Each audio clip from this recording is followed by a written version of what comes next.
Hello everyone, I hope you all are doing great. बेटा, आज हम इस लेक्चर में देखेंगे गवर्नमेंट बजट के न्यूमेरिकल किस तरीके से सॉल्व करे जाते हैं। बहुत तरीके हैं सॉल्व करने के, बट मैं आप लोगों को एक ऐसा तरीका सिखाऊंगा इसके न्यूमेरिकल को सॉल्व करने का जो मैं खुद यूज़ करता हूँ जब मैं स्टूडेंट्स को ये एक्सप्लेन करता हूँ न्यूमेरिकल वाला topic. And I personally find the way very convenient and I hope आप लोगों को भी ये तरीका बहुत पसंद आएगा न्यूमेरिकल को सॉल्व करने के लिए।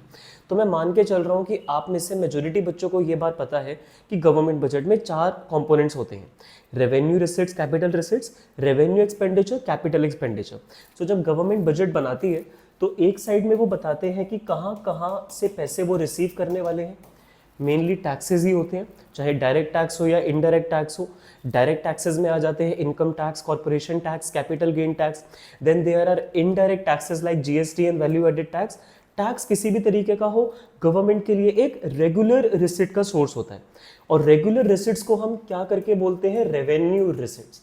तो ऐसे सोर्सेज जहां से गवर्नमेंट के पास रेगुलर पैसे आते रहेंगे throughout the year, we will call such components as revenue receipts. Like I gave you examples of taxes, there are other non-tax revenue receipts also, like fees, fines, donations. ये सब sources से भी government को regular पैसे receive होते रहते हैं. अब मैंने आप लोगों को अभी लेक्चर के स्टार्टिंग में क्या बात बताई थी कि मेरा अपना तरीका है न्यूमेरिकल को एक्सप्लेन करने का. सो मैं अभी एक किसी शॉर्ट फॉर्म बना देता हूँ RR. RR का मतलब हो गया revenue receipts. Don't use this short form in your exam and don't even speak about this in front of your teacher, school teacher basically, because they will never get to know what this is. Now this is a short form which we will be using, quite visible. RR means revenue receipts. Very very helpful for numerical solving questions. Next component under receipts is the capital receipts. अगर government के पास पैसों की shortage होती है, मतलब revenue receipt से पैसे पूरे नहीं होते, गवर्नमेंट को पैसे खर्च भी तो करने होते हैं ना, फ्लाईओवर में, स्कूल्स में, हॉस्पिटल्स में, बट अगर रेवेन्यू रिसिट से कंप्लीट पैसे नहीं हो पा रहे जितने उन्हें खर्चे करने हैं, तो they will take help of capital receipts like borrowings, disinvestment. ये कभी कभी होते हैं only when the situation comes. तो ये कंटिंजेंट है, डिपेंड्स अपॉन द सिचुएशन. अगर गवर्नमेंट को पैसों की जरूरत होगी तो वो कैपिटल रिसिट्स की हेल्प लेंगे like borrowings and disinvestment. So we will categorize it as CR, short form of capital receipts. So I believe receipt side is clear to all of you. Revenue receipts and capital receipts जब total हो जाती हैं, the sum comes out to be total receipts of the government. कि total कितने पैसे government expect कर रही है 1 ईयर में वो रिसीव करने वाले हैं. It is to be expressed as total receipts. In short, TR. TR means total receipts. There's a combination of CR and RR. Another side is the expenditure one. कितने पैसे गवर्नमेंट को spend करने हैं in 1 year, we have to record it on the expenditure side. अब जैसे receipts भी 2 sources की थी, revenue and capital. In similar way expenditure भी गवर्नमेंट 2 पार्ट्स में क्लासिफाई करके एक्सप्लेन करती है. One side is revenue expenditure, जो कि उनके रेगुलर एक्सपेंसेस होते हैं like salaries, wages, pensions are all part of revenue expenditure. Short form बन जाएगी RE for revenue expenditure. Again, it is only and only for numerical purpose. When you will solve the numerical, you have to write it in complete component as revenue expenditure. Please remember this. Next component is capital expenditure. ये खर्चे बेटा कभी कभार होते हैं. अब जैसे कि फ्लाईओवर बनाना है, स्कूल बनाना है, हॉस्पिटल बनाना है, सो इनसे गवर्नमेंट के एसेट्स इंक्रीज होते हैं, या गवर्नमेंट ने कोई लोन की पेमेंट कर दी, उससे उनकी लायबिलिटी रिड्यूस हो गई. So these are categorised as capital expenditure. Now so these are the 4 components: revenue receipts, capital receipts, revenue expenditure, capital expenditure, and total of the expenditure side will become total expenditure for the government. ठीक है जी. Total खर्चा कितना होने वाला है उसको हम classify कर देंगे एज TE. तो total of receipts is a part of revenue receipts and capital receipts.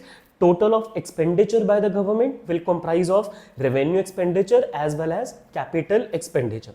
And जिन बच्चों को थ्योरी काफ़ी अच्छे से क्लियर है तो वो बच्चे जानते हैं कि अगर कैपिटल रिसिट्स है तो उससे या तो गवर्नमेंट की कोई लायबिलिटी इंक्रीज होती है या फिर कोई एसेट इंक्रीज होता है, दोनों में से कोई एक होगा. Either liability will increase, like example government ने पैसे उधार पे लिए, बोरो करे, बोरो करने से लायबिलिटी बढ़ गई, फ्यूचर में वो पैसा रिटर्न करना है, ऑब्लिगेशन हो गई, तो it's a increase in liability. That is why it is to be a part of capital receipts. Another thing, let's say disinvestment. Government sold its company to a private company. In that way, its assets are reducing. Government जब अपनी company किसी private company को sold off कर देती है तो उनके assets खत्म हो गए ना, जो गवर्नमेंट की थी अब वो प्राइवेट कंपनी की चली गई. So as a matter of fact their assets will reduce. So either of one will happen, it will be a part of capital receipts. And in case none of them is happening, neither liabilities are increasing nor assets are decreasing. दोनों में से कुछ भी नहीं हो रहा.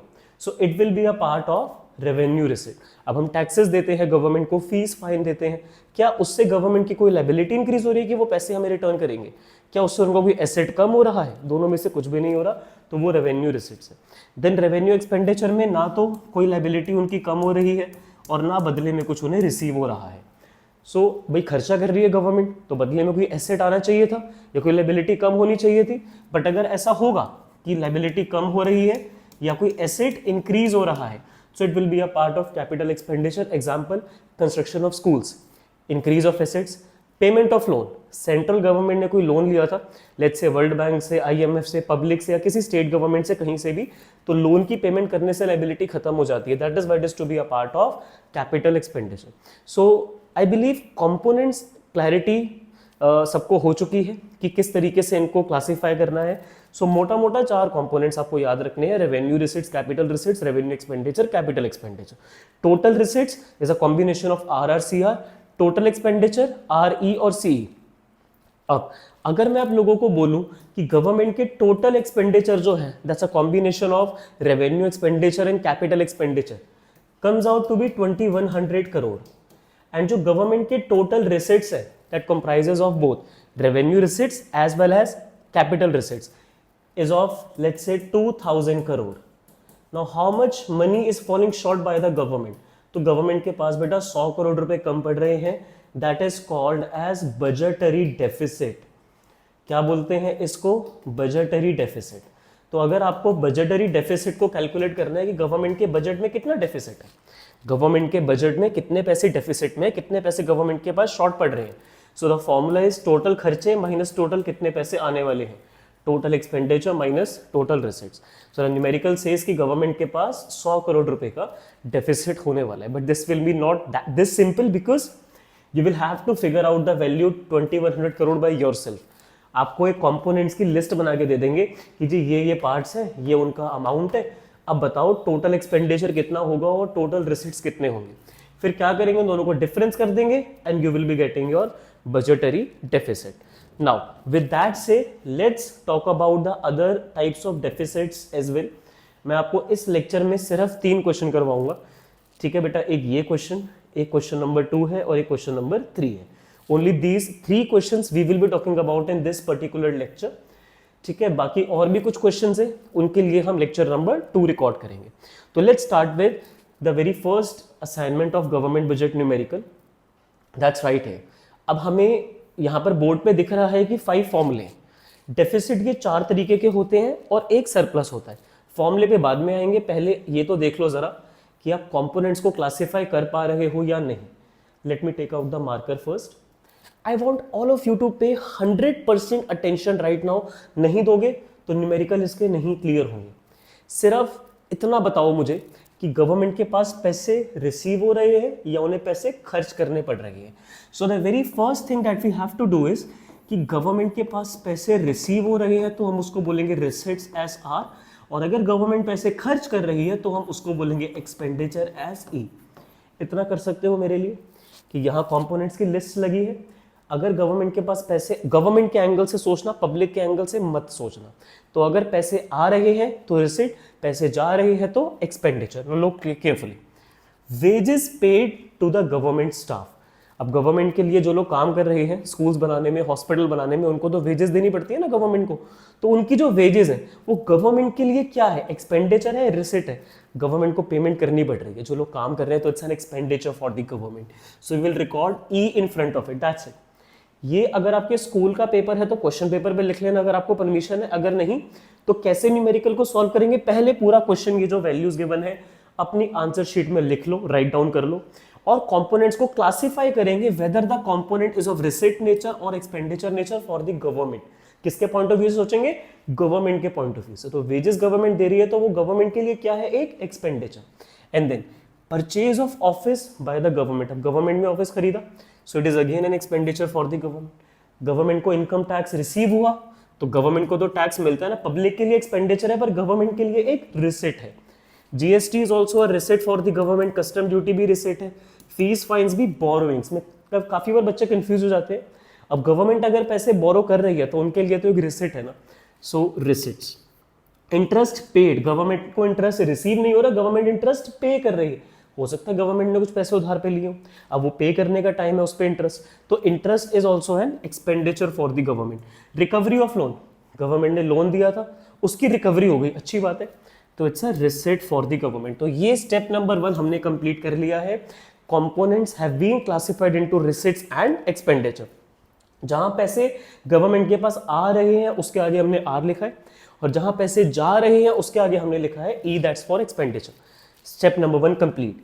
Step number 2, अगर जो कंपोनेंट है वो रेकरिंग नेचर का है, रेगुलर नेचर का है, तो हम उसको नाम देंगे आर, आर का मतलब होता है revenue.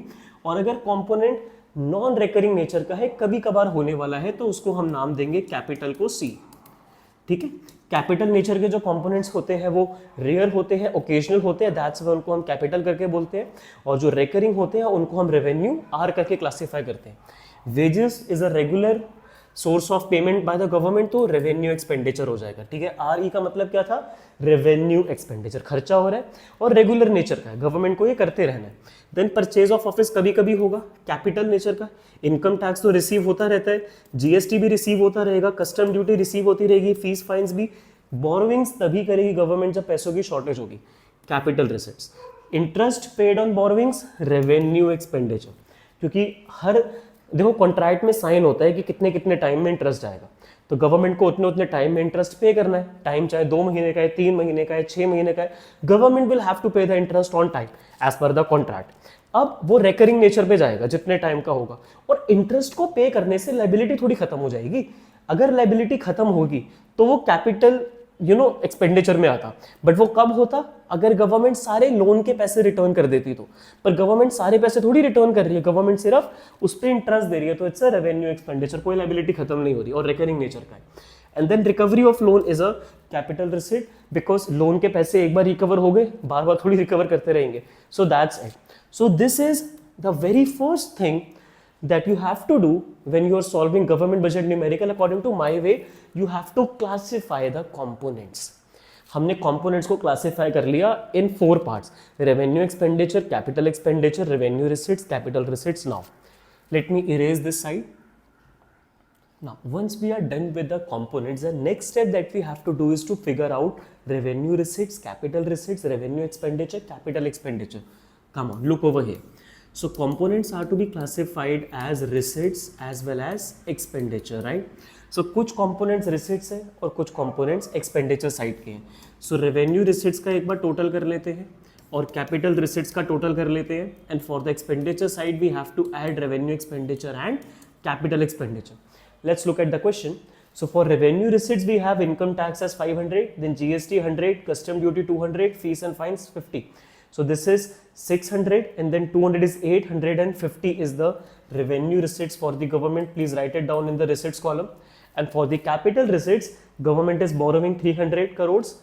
And then is there any other capital receipts? It's recovery of loan as 200. The value comes out to be 500 crores. So receipts are in rupees crores.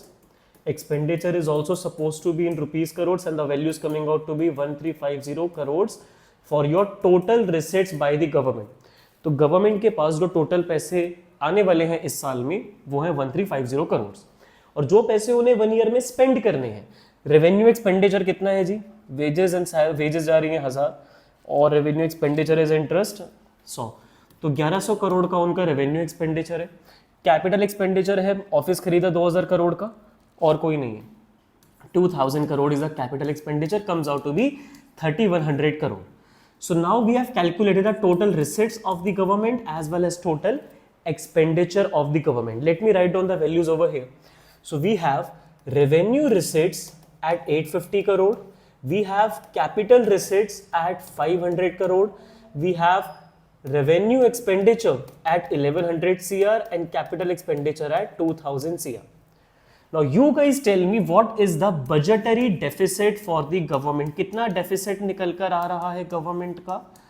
तो डेफिसिट के लिए टोटल कितना expenditure है minus total कितने पैसे receipts में आने वाले हैं। तो गवर्नमेंट के जो टोटल पैसे खर्च होने वाले हैं बेटा वो तो है 3100 CR, और जो टोटल पैसे उनके जाने वाले हैं इट इज 1350 CR। तो both the values are adjusted to one another. So government is falling short of 1750 crore, which is the budgetary deficit for the government. I'm using these short forms REC, RRCR, BD. You cannot use these short forms. I'm repeating again and again. You have to write down budgetary deficit instead of BD, and you have to write down these components with their full names, not with the short form. This is just for making my time short in this video कि मैं कम time में आपको ये explain कर पाऊँ। इन चारों को explain करूँगा पूरे words में लिख के, तो it will take some time. That's why we have used these short forms for solving the numerical. Numerical का भी एक पार्ट सॉल्व हो गया जिसमें हमने कैलकुलेट कर ली वैल्यू बजटरी डेफिसिट के, दैट्स 1750 करोड़। गवर्नमेंट को इतने पैसे खर्च करने हैं पर आने वाले हैं इतने पैसे, तो इतने पैसों का डेफिसिट है। पर क्या ये एक्चुअल डेफिसिट? अब अगर गवर्नमेंट का इतना डेफिसिट है तो फिर गवर्नमेंट ने ये 300 करोड़ बोरो क्यों करे? गवर्नमेंट ने 300 करोड़ रुपए बोरो करे ना। ये 300 करोड़ रुपए आपने कहां पर कंसीडर करे थे? कैपिटल रिसीट्स में कंसीडर करे थे या नहीं करे थे? आपने ये जो 1350 करोड़ लिया, इसमें आपने देखा होगा कि 200 का तो उनके लोन के पैसे आए हैं और 300 की उनकी बोरोविंग्स भी हैं और बाकी 850 का उनका रेवेन्यू रिसिट है। तो 850 ठीक है, जो उनका रेवेन्यू रिसिट्स है उससे मुझे कोई भी शिकायत नहीं है, अच्छी बात है। उनके रेगुलर सोर्सेस से 850 करोड़ उनके पास आ रही है। मुझे रिकवरी ऑफ लोन से भी कोई भी शिकायत नहीं है, क्योंकि 200 करोड़ रुपए का उन्होंने लोन दिया था, वो पैसे उनके पास वापस आ रहे हैं, तो वो भी एक कैपिटल रिसिट्स है, बहुत अच्छी बात है, कोई शिकायत नहीं है। शिकायत है तो इस 1350 में सिर्फ 300 की वैल्यू के साथ है जो उन्होंने बोरो करे हैं। अगर पैसे कम नहीं पड़ते तो ना वो बोरो करते और ना ये 1350 आता, ये 1050 आता। तो क्या गवर्नमेंट के पास 1750 की दिक्कत है या फिर 2050 करोड़ की दिक्कत है? ये 2050 करोड़ कहां से आया? 1750 में तो आपने 300 रुपए एडजस्ट कर दिए ना, 300 करोड़ रुपए जो गवर्नमेंट के पास कम पड़ रहे थे वो आपने ये एडजस्ट कर दिए। तो जो एक्चुअल शॉर्टेज है वो 2050 की होनी चाहिए, क्योंकि 2050 में से 300 करोड़ बोरो हो चुके थे। तो दैट इज फिस्कल डेफिसिट। मैं जो भी आपको समझा रहा हूं इट इज नॉट, ये फॉर्मूला होता है निकालने के लिए बजटरी डेफिसिट, बट इससे भी जो बेटर टूल होता है डेफिसिट निकालने के लिए इट इज फिस्कल डेफिसिट, जो कि गवर्नमेंट का एक्चुअल डेफिसिट बताता है। Let me clear this first and then I will explain you how fiscal deficit is calculated. Let me erase this first. Now look carefully. Budgetary deficit दिखने में लग रहा है कि 1750 करोड़ है जो कि आया है, बट अगर मैं आपको बोलूं कि what is the fiscal deficit of the government, ये सेकेंड पार्ट है। पहले पार्ट में हमने निकाला था बजटरी डेफिसिट, अब इस पार्ट में हम निकालेंगे फिस्कल डेफिसिट। अब गवर्नमेंट का जो एक्चुअल डेफिसिट निकल कर आया था budgetary deficit, that came out to be 1750 crore. BD, BD को फुल फॉर्म में क्या बोलते हैं? Budgetary deficit. बट इसमें से जरा बोरोइंग्स को रिमूव करके बताना कि गवर्नमेंट के पास कितने पैसे कम पड़ रहे हैं। पर इसके फॉर्मूले पर आने के पहले मैं आप लोगों से क्वेश्चन पूछता हूँ। एक मैथमेटिकल इक्वेशन है जिसका आंसर जो मर्जी आना था, पर आपको उसमें 2 को इंक्लूड नहीं करना था, पर आपने उसको इंक्लूड कर लिया -2 लिख के। अब आपको उसको रिमूव करना है, तो -2 को अगर आपको रिमूव करना है तो क्या आप उसमें दोबारा -2 करके उसको -4 बनाओगे या उस -2 में +2 करके उसको 0 करके उसको हटाओगे? समझे बात को कि अगर एक वैल्यू जो माइनस हो रही है उसको हमें इक्वेशन में से रिमूव करना है, तो उसको दोबारा से माइनस कर दोगे तो वो माइनस माइनस प्लस हो जाएगा। तो अगर आपको उसको रिमूव करना है तो उस माइनस वाली इक्वेशन को प्लस करो सेम नंबर के साथ, then it will get eliminated. So अगर बजटरी डेफिसिट में बोरोइंग्स की वैल्यू को आपने माइनस करके डेफिसिट निकाला था, सुनो मेरी बात ध्यान से, कितने पैसे गवर्नमेंट के पास रिसीव होने वाले थे 1 ईयर में? 3100 करोड़, जिसमें से उनका खर्चा कितना होने वाला था? 1350 करोड़। तो कितने पैसे की इनके पास शॉर्टेज हो रही थी? 1750 करोड़। ये भी पीछे हमने लिखा था बजटरी डेफिसिट में। बट जो 3100 करोड़ उन्हें खर्च करने हैं वो तो उन्हें करने हैं, जैसे कि 2000 यहाँ पर जो उनका टोटल खर्चा है बेटा वो कैपिटल एक्सपेंडिचर 2000 करोड़ है, रेवेन्यू एक्सपेंडिचर उनका 1100 करोड़ था। तो 3100 करोड़ से हमें कोई शिकायत नहीं है, ये गवर्नमेंट का टोटल एक्सपेंडिचर है तो है। और जो गवर्नमेंट के पास पैसे आने वाले हैं वो कितने हैं? 1350 करोड़। तो कितने पैसे कम पड़ रहे थे उनके पास? 1750 करोड़, ठीक है सर। बट 850 करोड़ का रिसिट इज वेरी गुड, वो उनका रेगुलर सोर्स का रिसिट है, वो आता रहेगा। बट ये जो 500 करोड़ का उनके पास रिसिट आ रहा है, इसमें 200 करोड़ तो उनके रिकवर हो रहे हैं, दैट इज फाइन। बट जो वो पैसे उधार पे ले रहे हैं, जिस वजह से ये 500 बन पाया, नहीं तो ये 200 ही रहता, हाँ या ना? ये कैपिटल रिसिट आपका 500 क्यों आ रहा है? क्योंकि इसमें 300 की बोरोविंग्स है, जो कि आपने 3100 में से माइनस कर दी और ये दिखा दिया कि 1750 करोड़ कम पड़ रहे हैं। ये 3100 करोड़ है ना, 3100 करोड़ में से आपने 1350 को सब्ट्रैक्ट करके बोल दिया जी कि 1750 करोड़ की कमी है गवर्नमेंट के पास, इतने पैसे हम अरेंज कर लेंगे। बट ये कौन बताएगा कि इस 1350 करोड़ में आपने 300 की बोरोइंग्स भी लिया? तो वो हटा के बताओ ना कितने पैसे कम पड़ रहे हैं। तो ये 500 में जो आपने 300 लिया उसको रिमूव करो। उसको रिमूव करने के लिए आपको दोबारा माइनस करना है, तो क्या इसको 1650 करोगे या इसको 1050 होना चाहिए था? इसको 1050 होना चाहिए था। तो वो कैसे हम आइडेंटिफाई कर पाएंगे? तो बजटरी डेफिसिट कैसे निकाला था? Total expenditure minus total receipts, borrowings को रिमूव करो, एक्सक्लूडिंग बोरोइंग्स। बोरोइंग्स से हमें कोई इंटरेस्ट नहीं है, बिकॉज बोरो करके तो ऐसे कोई डेफिसिट रहेगा नहीं। 1750 करोड़ रुपए कम बढ़ रहे हैं, वो भी बोरो कर लो तो बोरोइंग तो मतलब डेफिसिट जीरो हो गया। ऐसे तो ऐसे नहीं होता ना। तो एक्चुअली कितना डेफिसिट है वो देखने के लिए fiscal deficit is a better indicator. Now total expenditure में से जब टोटल रिसीट्स माइनस होंगी बोरोइंग्स को हटाने के बाद, तो इक्वेशन कैसे दिखेगी? एक्सपेंडिचर जैसे है वैसे ही रहेगा। टोटल रिसीट्स को ब्रेक डाउन करो, capital receipts plus revenue receipts minus borrowing, क्योंकि हमें उसे क्या करना है? एक्सक्लूड करना है। एक्सक्लूड करने के लिए नॉर्मली क्या करते हैं? माइनस करते हैं, ठीक है सर।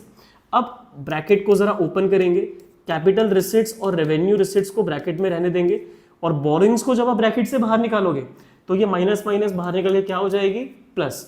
और टोटल एक्सपेंडिचर माइनस, ये किसका इक्वेशन था? Capital receipts plus revenue receipts, we used it for total receipts of the government, add borrowings to it. So budgetary deficit में बोरोइंग्स की वैल्यू को ऐड कर दो। ये बी का मतलब बेटा बोरोइंग्स है, मैं बी यूज कर रहा हूं बार बार फॉर द वर्ड बोरोइंग्स। तो 1750 करोड़ जो गवर्नमेंट के पास कम पड़ रहे हैं, उसके अलावा गवर्नमेंट ने उधार कितने का लिए? 300 करोड़ का। तो जो एक्चुअल डेफिसिट है गवर्नमेंट का, it comes out to be 2050 crore, and that is expressed as fiscal deficit.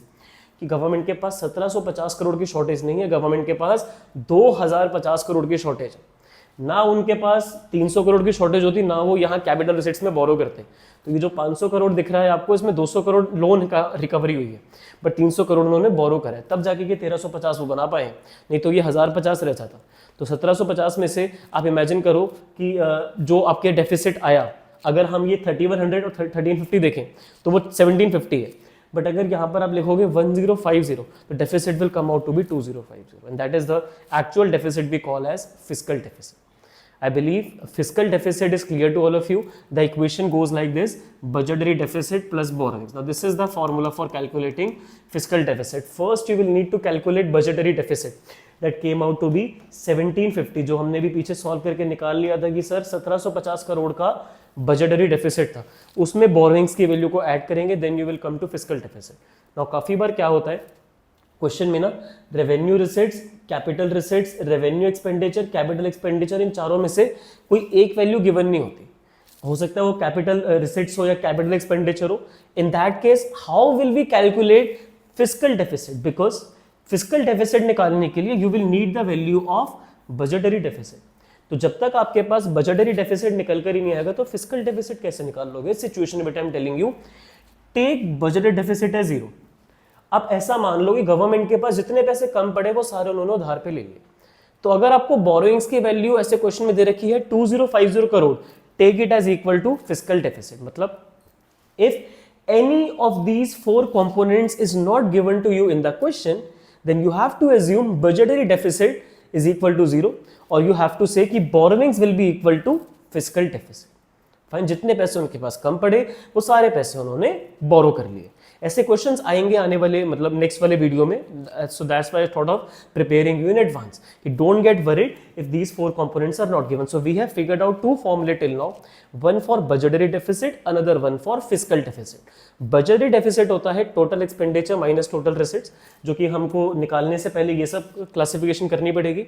दूसरा बेटा होता है फिस्कल डेफिसिट, जिसके लिए आपको जो पहले बजटरी डेफिसिट आपने निकाला है उसमें बोरोइंग्स की फिगर को ऐड करना है, then you will come to fiscal fiscal deficit. And next, the third formula says revenue deficit. Let me erase it.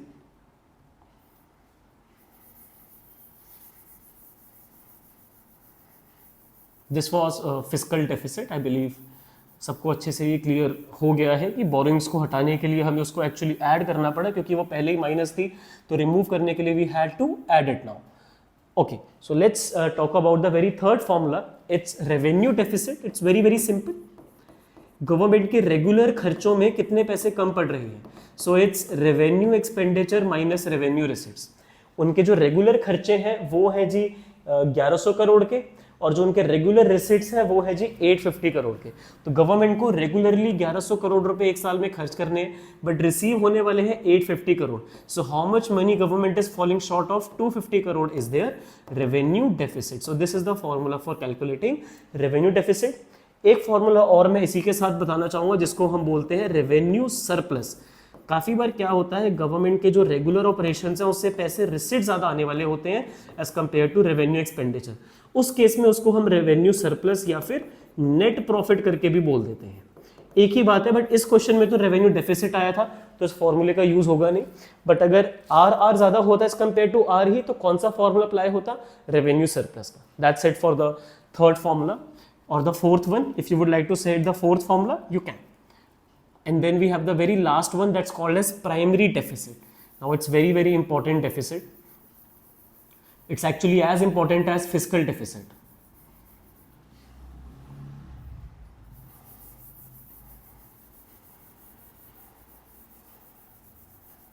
So let me talk about the last deficit, that's primary deficit now.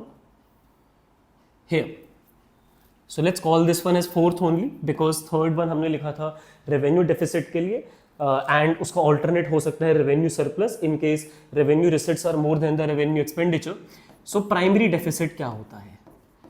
Primary deficit होता है कि इस साल कितने पैसों की shortage होती अगर गवर्नमेंट ने कुछ साल पहले उधार नहीं लिया होता. तो कैसे समझेंगे इसको. फिजिकल डेफिसिट कितना है इस साल का, 2050 करोड़ है. इतना तो सबने देखा अभी.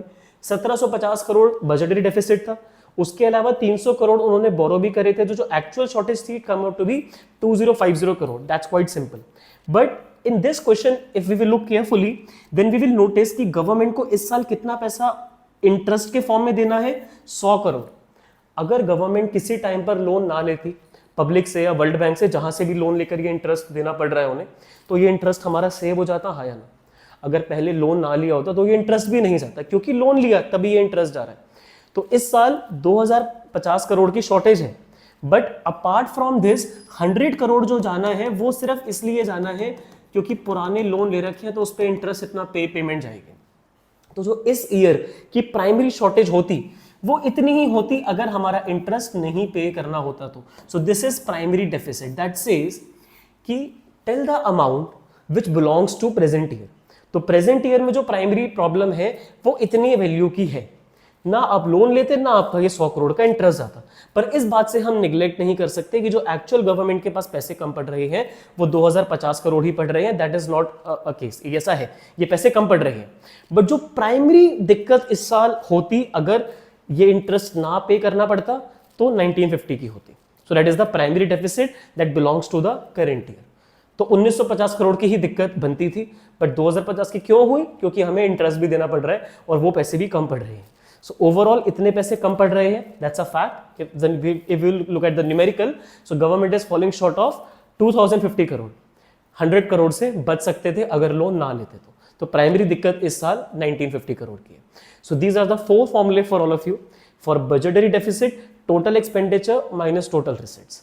The next formula physical deficit के लिए, बजटरी डेफिसिट में बोरिंग्स की वैल्यू को ऐड कर दो and you will arrive at physical deficit. और अगर इन चारों कंपोनेंट्स में से कोई भी एक नहीं given, so in that case assume physical deficit is equal to borrowings. Third formula हमने करा था रेवेन्यू डेफिसिट का, that says revenue expenditure minus revenue receipts. The very last formula we talked about was from primary deficit, the formula for which is fiscal deficit less interest payments. ठीक है. Next question मैं चाहूंगा कि आप सब खुद करो. ये क्वेश्चन आपका यहाँ पे स्क्रीन पे है. मैं आप लोगों के साथ कंपोनेंट्स को क्लासिफाई करवा देता हूँ. और जो थर्ड क्वेश्चन है और एक असाइनमेंट और मैं आप लोगों को करवाऊंगा, वो नेक्स्ट लेक्चर में रिकॉर्ड करते हैं। ये लेक्चर ऑलरेडी काफी बड़ा हो चुका है, सिर्फ कंपोनेंट्स को क्लासिफाई कर लेंगे। सैलरी गवर्नमेंट के लिए एक एक्सपेंडिचर है, गवर्नमेंट ने बिल्डिंग खरीदी वो भी उनके लिए एक्सपेंडिचर है। इनकम टैक्स रिसिट है, GST receipt, special assessment receipts, escheats receipts, borrowings receipts, interest paid on borrowings is expenditure, disinvestment is receipts. अब revenue for regular ones, capital for non recurring ones. Salary paid recurring है, purchase of building non recurring है, that's why capital. Income tax revenue receipts, GST revenue receipts, special assessment and escheats also revenue receipts.